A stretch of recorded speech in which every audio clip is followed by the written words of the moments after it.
Welcome in, everybody, to another edition of the Geaux247 podcast. I'm Matthew Brune, and joining me for our preview podcast of LSU in Florida is Sonny Shipp. Sonny, how are you doing today? Good, man. What's happening, brother? Oh, not much, just trying to get everything squared away for this 11 a.m. kickoff because, you don't have that Sunday to prepare at all or do any like last minute stuff. You just got to be ready to go.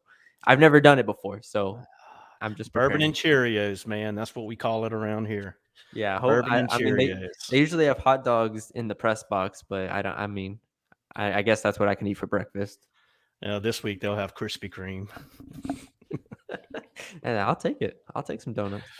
But yeah, we got LSU Florida podcast. Obviously, it's been a crazy week for LSU fans.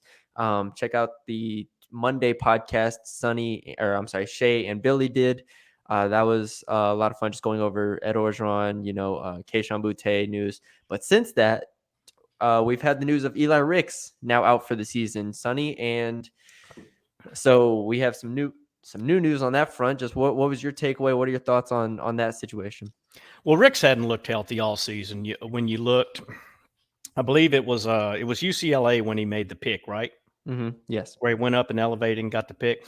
It seemed like after that game, and even during that game, aside from that play, he hadn't looked healthy all season. Even when you go up and when you watch him in run support, and granted, he's not someone known for being that big physical corner that goes up and wants to get his hat involved on a lot, but he just didn't look healthy.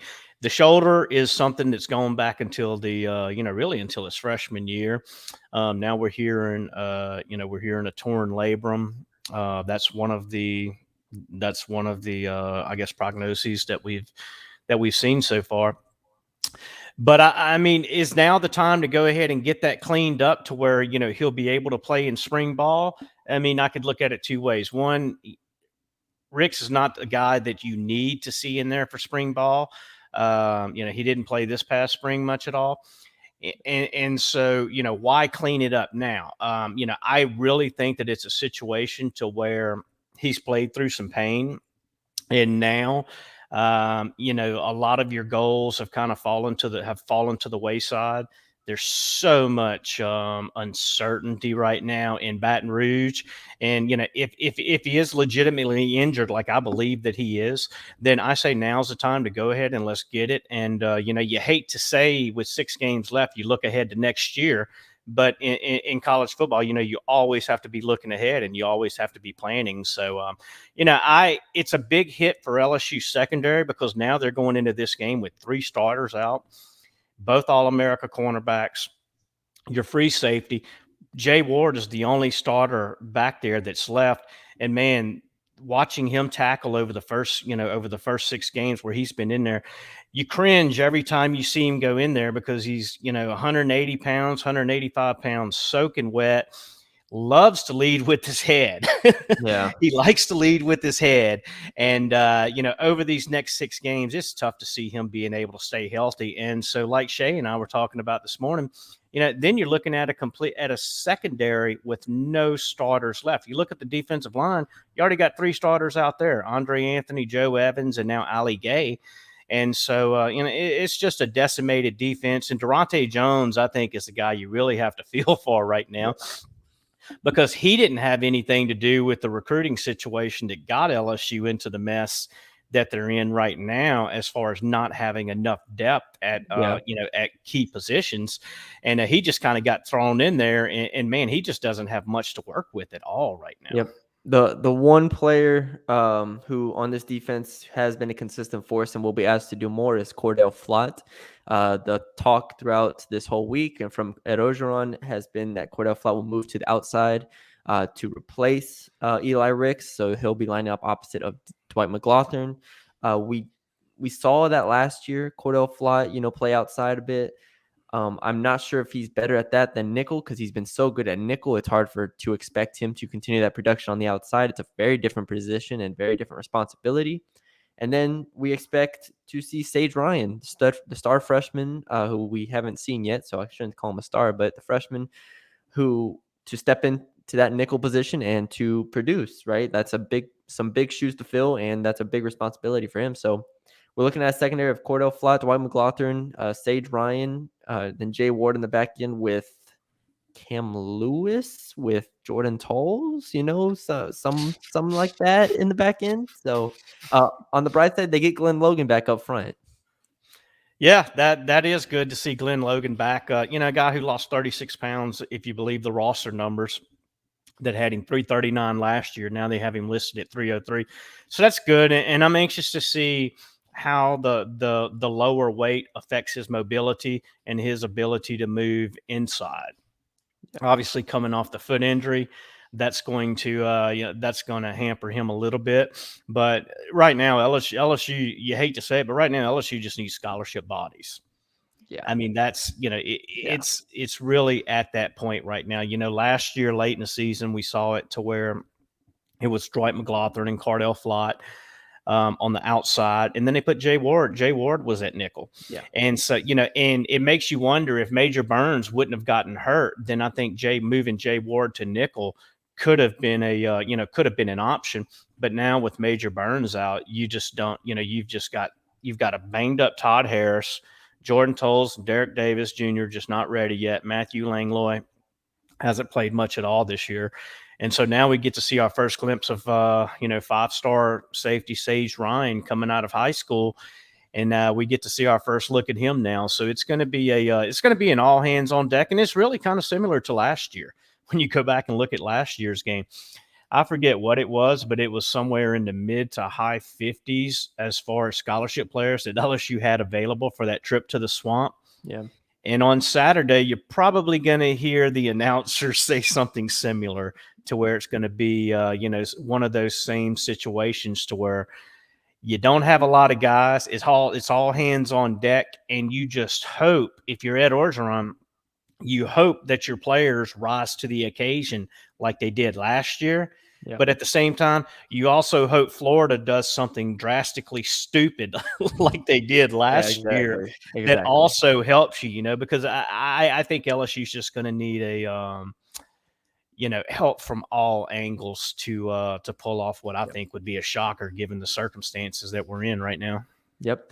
Well, last thing before we get into the game, Ali Gay also out for this week.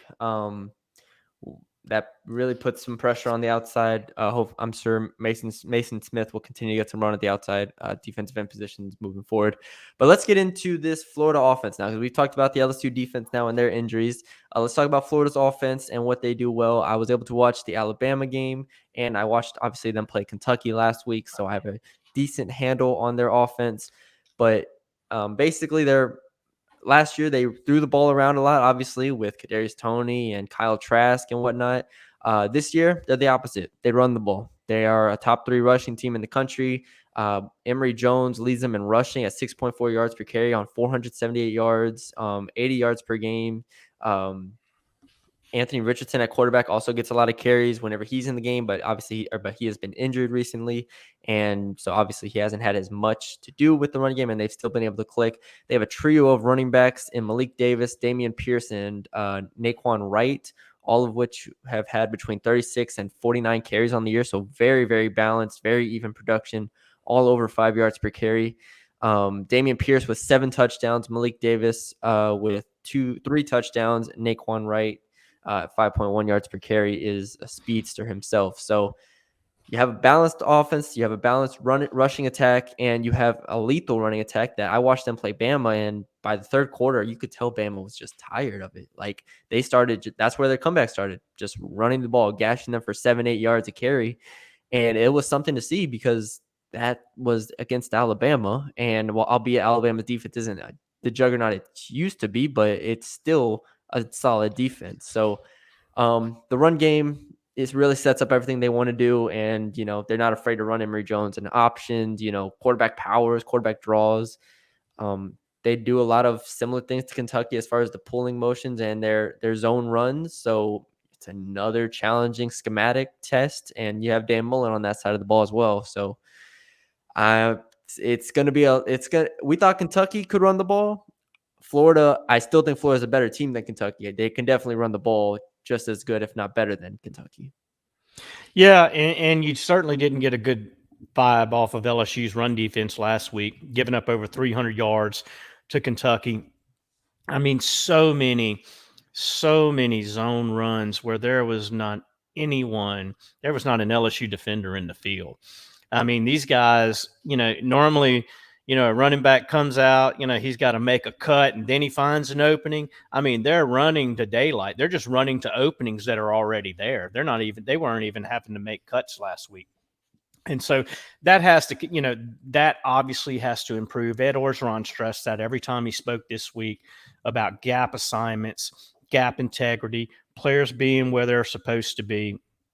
But given LSU's, how many starters you have out on the defensive line, how much LSU's linebackers have struggled this year, particularly Michael Baskerville.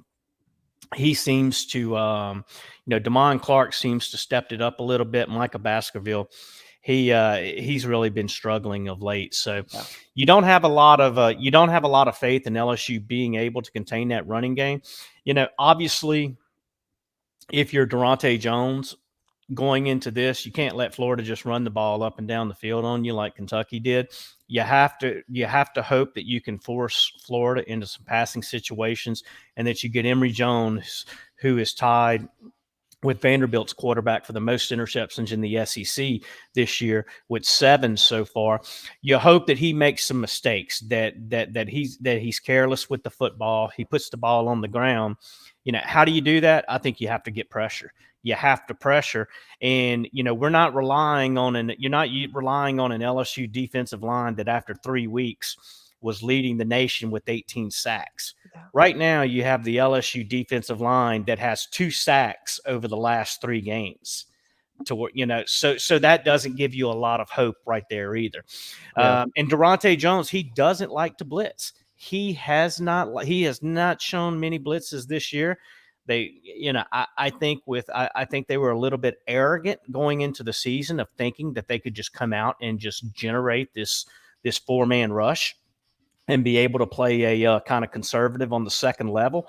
And that obviously hasn't come to fruition. So, how is Durante Jones going to muster up some of that pressure this week? Is he going to be, what I consider quote unquote stubborn? I think he's been stubborn all year, that it's basically been you line up in the defense and we say, okay, now we're playing a 4-3. Okay, we're bringing a linebacker up to the line. We're going to give you 20 seconds to analyze what we're doing. You're going to change, but we're not, and it's just been way, way too vanilla on the season. So, those are going to be key in being able to, contain the Florida offense, to give the LSU offense a chance to be able to match some points. Yeah, and especially with the injuries on the defensive line now, right? Like when you had Andre Anthony, maybe you could do some of that and Ali Gay, but now you are depleted on that front, and you're not playing McNeese State or Central Michigan anymore. You're playing Florida, who, like I said, uses the run to set up the pass in a lot of situations, and that's why Emory Jones has a 68% completion percentage, right? It's like he's completing a lot of passes, but then when he's asked to do a lot, he throws interceptions, and that's where those 7 interceptions come from. So he only has 191 passing yards per game, 9 touchdowns, 7 picks, not asked to do too much. He's inconsistent on his short throws, especially like when he's just a tight end sitting down over the middle of the field. He's inaccurate with those, but he is able to extend plays. He's made some throws on the runs that impressed me. So I don't want this to turn into a Bo Nix situation where he's just running around and they can't tackle him. That would be worst case scenario. Or Will Levis. Or Will Levis. And he's a better runner than Will Levis, and he might be a better runner UCLA's quarterback. Yeah, he might be the best running quarterback they've played this year too. So that's where it's just like I think so. So you have to keep him in the pocket on those 3rd and 7, 8, 9s. You can't let him escape and extend the play. But like you said, I think this is one game, and I think it's true in a lot of games, and you've harped on it before, of getting pressure on the quarterback, and I think it's obviously a big deal. This game, I think, especially because of the secondary, the situation in the secondary, asking them to hold up, whether it's zone or man, for 5 seconds, like I can't see that happening. So you have to just take some risks here. You're playing Florida. If you get them in a 3rd and 8, 3rd and 7, you got to take some risks here and try to force a turnover. Try to get them into a punting situation here. Because if it's 4th and 1, 4th and 2, 4th and 3, Florida's going to go for that, like almost anywhere on the field. So you have to take your risks and just hope, like you said, Florida messes up. Yeah, and that's not the, going into a game of hoping, it usually doesn't produce a lot of results. No. You want to go into it confident, but there's just not a lot of confidence right now. There's not a lot of confidence on defense. And I think the confidence, even though we saw some semblance of a running game last week against Kentucky, right now there's not a lot of confidence on offense either.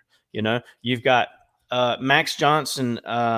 He has his play. It seems like it's kind of tapered off a little bit from the beginning of the season. I think he's frustrated. I think he's frustrated with the play calling. I think he's frustrated with the offense. I think he's frustrated with the pass protection.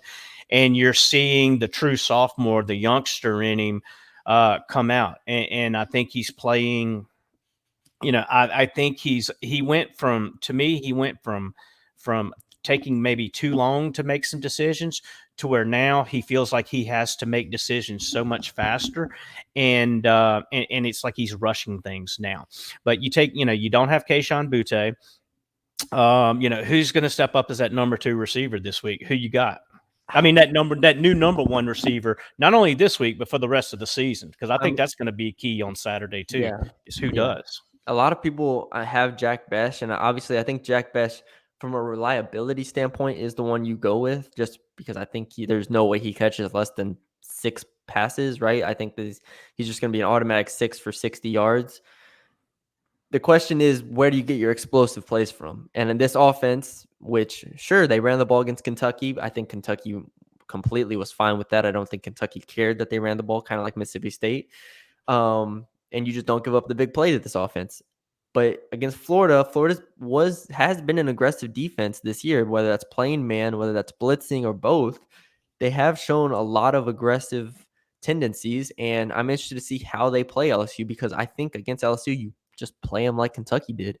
You just give them the run game and you take away these explosive pass plays, because albeit Kayshon Boutte is gone, but you still have some talented receivers here and a Max Johnson that, like you said, can start to get impatient to a degree and can start to force some passes here. And, it's worked to a degree. So after Jack Bech, because I think Jack Bech is going to be the leading receiver as far as catches goes, I'm going to stick with Trey Palmer. I think Trey Palmer is a name. He was in a yellow jersey this week, so that's not good in practice. But if he plays, and I'm sure he will, if he is 100%, he's the one guy that I trust to kind of have a chance at an explosive play. So that's going to be my pick. Brian Thomas is a good pick as well. Devontae Lee, I think we see more of him in the coming week. But I'm gonna roll with Trey Palmer here and see how that goes, because we don't even know Deion Smith's status. He wasn't at practice the last couple days. Yeah, Malik Neighbors is the guy for me. I'm with you. I think Jack Bech is going to step up. I think he's going to be that guy, which I think he probably would have led the team in receiving had he and Kayshon Boutte, as far as catches goes. Yeah. I think he'd have probably caught as many balls, if not more, than Boutte by the end of the season. But I think Jack Bech kind of, I think he's emerged as that number 2 guy. So I think the natural progression is for him to kind of become that number 1 target for Max Johnson. But as far as the explosive playmakers, Malik Neighbors is the guy for me. We've seen him get a little bit more involved and a little bit better with each passing week. Obviously, we heard so much about him during fall camp, rave reviews, how well he caught the ball, how dynamic he was. And now it's his time to step up. Last year when Terrace Marshall opted out, Kayshon Boutte, he stepped up at that point. He stepped up and he said, okay, I'm ready to be that guy. Now someone has to do that. From a confidence standpoint and from a swag standpoint, Jack Bech is that guy. Jack Bech is that dude where he's going to stand up in the room and he's going to say, give me the ball, feed me the ball. When you watch LSU's offense, Jack Bech is that one guy that every time he goes, that even when he goes down, I mean, he doesn't go down easy. He's, he fights for extra yards. He's got a little bit of, confidence, but also he's got some cockiness in him. Every time he catches his ball, he wants to come up, he wants to flex and everything. And I think that's great, because I think this offense needs a lot more of that. Because I think that exudes confidence. He's not out there taking cheap shots. He's not out there, picking up 15-yard flags or anything. He's just a dude who's out there to where the defense knows this dude's ready to play football. Yep. And to me, you don't have enough guys on LSU's team like that. Yep. I look at the offensive line. I see nothing but a bunch of guys with hands on hips, and just like, it's almost like they mope. Like it's just, it's like, oh no, don't make us have to block again, please.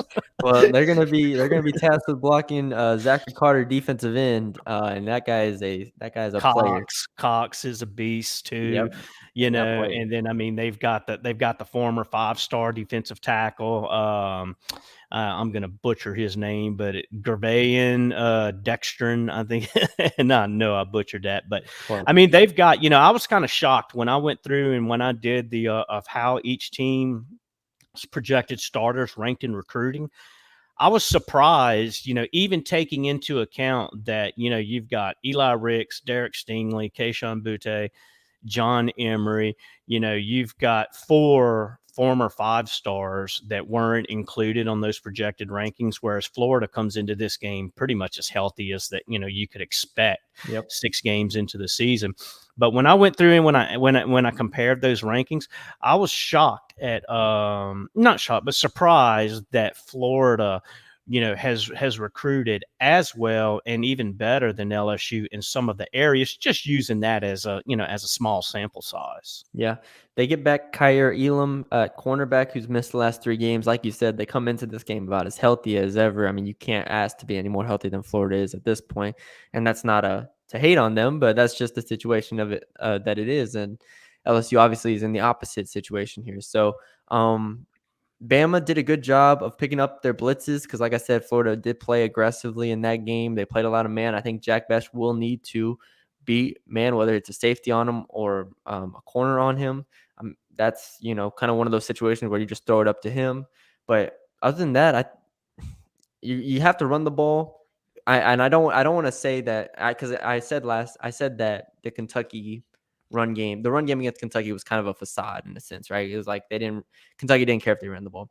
Well, if the team Kentucky, they were running against a 3-man front a lot of times. Yeah. But even and LSU's running the ball with using 6 blockers. Right. It's not like it's straight hat on hat all the time. No, not at all. But you have to establish the run, right? They have to run the ball. If they're giving you the run, you have to take it. It's what you do after you establish the run that's going to be interesting to me, because this offense, albeit if they run the ball, I think it's going to help them. They're still going to have to set up easy passing situations for Max Johnson and their receivers. Like, you can't get into 3rd and long situations. So that's where the run game, I think, will help a lot. And I think that I think Florida's going to play it kind of like Kentucky to a degree, even though I think they're more talented of a defense though. So they're going to be more difficult to block. They're probably going to play it like Kentucky and just give them the run game. So I'm interested to see how that plays out, because I just don't know if this LSU offense. I think teams are just going to take away the big pass, and that's going to give LSU a lot of trouble moving forward. Out of 129 other FBS teams in America, there's probably 125 who doesn't believe that this LSU team could beat them just running the football. Oh yeah. That's how bad, what I mean? That's how bad it is. Who is it? Bowling Green? A couple of schools like that, App State. There's not many teams in the country, that would not say, okay, here, we'll let you run the ball. We'll let you you're not reeling off 20-yard runs. You're feeling good about a 6-yard run. Think about make no mistake about it. There, as an LSU fan, when you see or anyone who has any interest in watching LSU whatsoever, when they get a 6-yard run, you're looking at that like, whoa, man, that's a chunk play. That's a chunk play right there. And so when you have that mindset and when you play that kind of football and when you're that ineffective at running the football, everyone's going to take that approach. I mean, I wouldn't even be surprised to start, to see some rush 2 and drop 9. Yep. It's And that's just, what Auburn did. huh? That's what Auburn did. Yeah. And so, it's just going to be, it's going to be interesting to see. Ed Orgeron was able to get his team ready to go last year in the situation where they were 3-5 going into the swamp. A loss would have given LSU its first losing season since 1999. They pulled out that win. He got the team to play way above its head in that game. Yeah.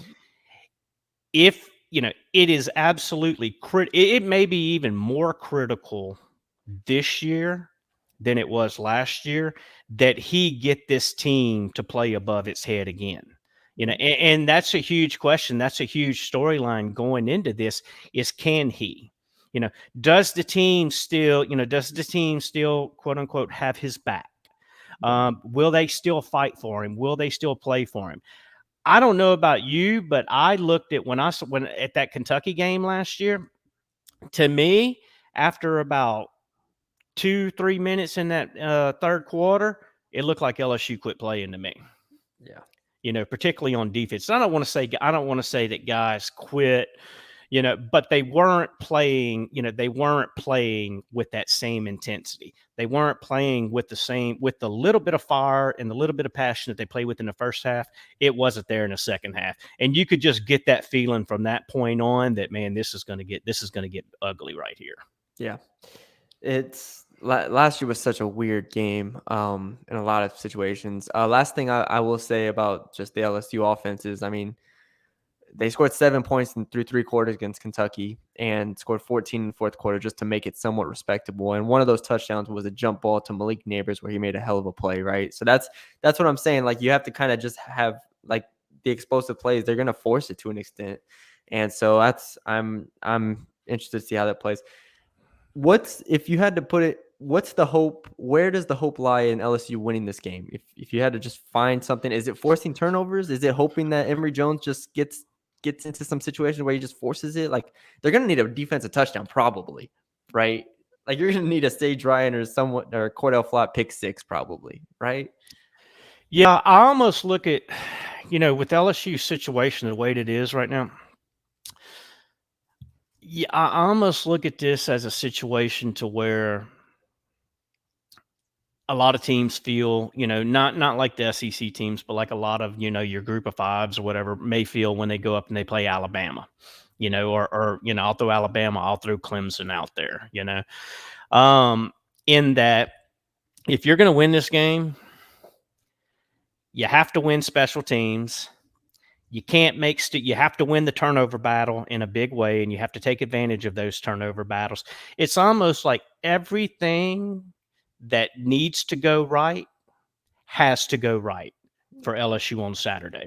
Max Johnson, if you had Kayshon Boutte on the field, you might look at it and you might say, you know what, Max Johnson could go in there. He could throw for 425 yards. He could throw for 4 touchdowns, But now when you look at it, who's going to be catching those balls? Who's going to be catching those passes? And then defensively, I think Durante Jones, he might be able to be a defensive coordinator for a middle of the pack Power 5 school, maybe something along that level. But I think this is just too big for him right now. I think it's too big for him right now, and I don't think that he's going to take the necessary chances that you almost have to take to win a game like this when you're as undermanned as LSU is relative to your opponent. I don't think he's going to blitz. I don't think you're going to see any corner blitzes. I don't think you're going to see really any blitzes. I think you're going to see that same approach of, if we can just keep it to a minimum, if we can, if they score, if we can try to hold them to 3, or if they can eat up 6 minutes off the clock, that's a positive, and just when you go into a game like that, and when those are the positives that you look at and that you're hoping to get, I just think that really, that makes calls for a tough task of accomplishing what. Yeah, LSU needs to accomplish on Saturday. are they gonna play to win the game and take the risk they need to, or are they gonna try to keep it close until the fourth quarter and maybe try to pull it out the end? But in reality, if you try to play it close, you have no chance of winning this game to me I don't think so either. because of the way Florida can run the ball, right? And it might be a close game just because Florida will be running the ball here and there and moving the sticks maybe a little slow, even though they can be an explosive offense. Maybe the run game gets going for Florida, but doesn't overwhelm them. Maybe it's a lower scoring game, but in reality, you're going to need turnovers. You're going to need your playmakers to make plays. If this game gets into the fourth quarter to where it's a close game and you think you have, and you would think you have a chance to win, that's a bad recipe for LSU. Because that's when the fatigue is going to really set in. That's when the depth is going to really set in, and that's why I think you have to try to jump out on them early. Got to swing. You got to try to get one of those things where you hope you can go into the half up 10, up 13, up 17, just to where when that second half flurry comes, because LSU is going to wear down. They've worn down in just about every game they played this year. So when that fourth quarter flurry comes, you have a little bit of cushion to help you. If they don't have that cushion and you're talking about a one-score game going into the fourth quarter, I don't think that's the type of game that LSU could win. Yep. Last stat for me, just looking through just the team stats here. You have the number one team in the SEC in yards per carry in Florida and 6.7 yards per carry, and the last team in the SEC in yards per carry in LSU at 2.9 yards per carry. So you got 1 versus 14 here in the run game. I'm just interested to see how it plays out and if there are any adjustments or any hope LSU has for winning this. All right, you ready? Here's another interesting stat though that you mentioned that with Florida. They are number one in the league at 6.7 yards a carry, but they only rush the ball 41 times a game, which is 5th in the SEC. So they're not even running the ball. They're not running the ball as much as these other schools are, but they're getting a lot of bang for their buck. I mean, when you look at chunk plays of rushing plays of 10 yards or more, they're number 2 in the SEC. They got 53 on the year. Yeah, man. And you want to know how many LSU's got 10 yards or more? 10 yards or more runs? Let me guess. 10 yards or more. What's your guess? 12? Close, my man. Close. I give you a 20. I give you a $20 bill. 20. Oh, it was 20? 20 runs. All right, there you go. I knew here's your Aflac question. Oh God. What does that rank LSU in the SEC? 20? There's no, I mean, I knew I undershot that. I thought it was gonna be like 15, but 20 is more than I thought. That McNeese game I probably undersold.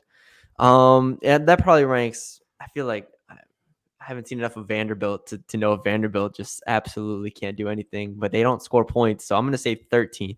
There you go, man. Yes. There you go, man. You got that. You got that. There Even Mississippi State, who tries not to run the football, is better at running the football than LSU.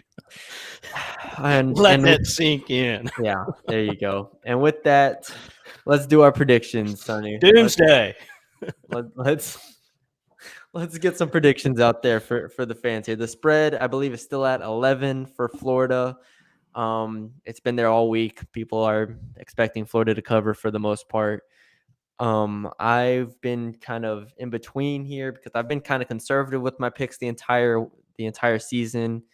But I did pick them to lose to last week to Kentucky, as almost all of us did. But so you go first. What's your prediction for this weekend's game? All right, first we'll go ahead and give everybody a little sneak preview of Shady's pick. He's gonna pick the Tigers to lose for the first time this year. He said, "Incredible, huh? Incredible." Okay, I'm going. I just don't. I mean, I really.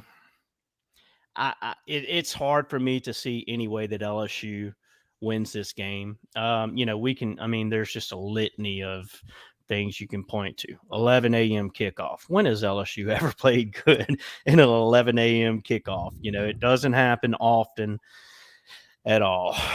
The injuries, the depth, the uncertainty surrounding O, the uncertainty of what your crowd is going to look like tomorrow. When you got Florida coming into town, what are you going to have? Are you going to have 40? You're going to have 50, 60, 70,000 people in the stands? I think that's going to be, that's something else that you just kind of look at. And it's just kind of just like the overall mood, I guess, of everything. And I just don't think that LSU is going to be able to make the plays that they're going to be able to make. And I'm not certain of how much fire and fight they're really going to have. Whether or not Ed Orgeron has lost his team, I'm not ready to go there yet. But I do think that for them to be able to pull off this upset, he's got to do one of the best coaching jobs maybe he's ever done. Yep. And I just don't know, given the climate that we're in right now, I just don't know that he or the team where it is right now has that in them, just with all of the outside noise. So I went with Florida 37-24 in the Q&A that I swapped with Bob Redmond from the Florida site. And I'm going to stick with that. Okay. I'm going to stick with that. All right. 37-24. Similar-ish to mine. I've been going back and forth between 35-17 and 35-20. I think LSU keeps it close for a quarter and a half to give up a late second half touchdown, and then it goes downhill from there. I think they come out and they can play with them a little bit to start. I don't think it's a 14-0 in like 5-minute type game. Okay, good. I think they show up a little bit, and then Florida just wears them down, just like they did Alabama, except this defense is far, far more depleted than Alabama's was in week 3. So yeah, I got Florida pulling away really easily in the second half. I'm gonna go 35-17. That's the one I'm gonna stick with here. I'm gonna go 35-17 Florida. I just don't see how LSU scores the ball, really. And I think Florida is playing kind of motivated at this point. It's not like this is a Florida team that's coming in, undefeated or anything like that. This is a team that's already lost 2 games and lost a game to Kentucky that I thought that I'm sure they're still pissed about. So I think Florida comes in here and plays hard and remembers last year, not for nothing. Like they have plenty to play for here, and they're fully healthy. So I'm gonna go Florida 35-17. And don't think Dan Mullen and these other SEC teams don't look at this as a chance to go in and to just, curb stomp LSU. Yep.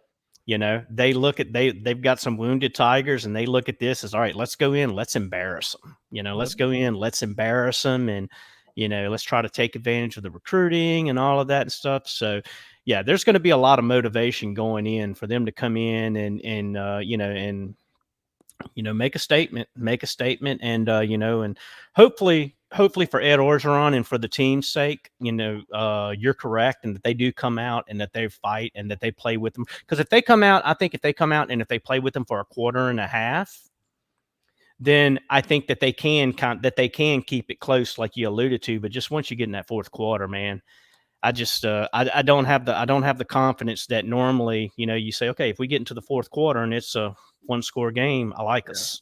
You don't get that feeling this year. So nope, not against a team that runs the ball for 7 yards a carry. That's for sure. Nope. Well, all right. That's all we have for y'all today. We appreciate you for listening or watching on YouTube. However you get your podcasts, feel free to subscribe, share it with a friend, all that good stuff. Follow us on Twitter at Geaux247. And check out all the content on our site, Geaux247.com. Check out our message boards as well if you are a subscriber. If you're not a subscriber, you can get the first month for $1. So we have a lot of content coming up on whether that's Coach Orgeron, football, basketball, however you want to look at it. We got a lot of stuff on the way as well, just like we do every single day. So check all that out. We appreciate y'all for joining us, and we'll talk to y'all later.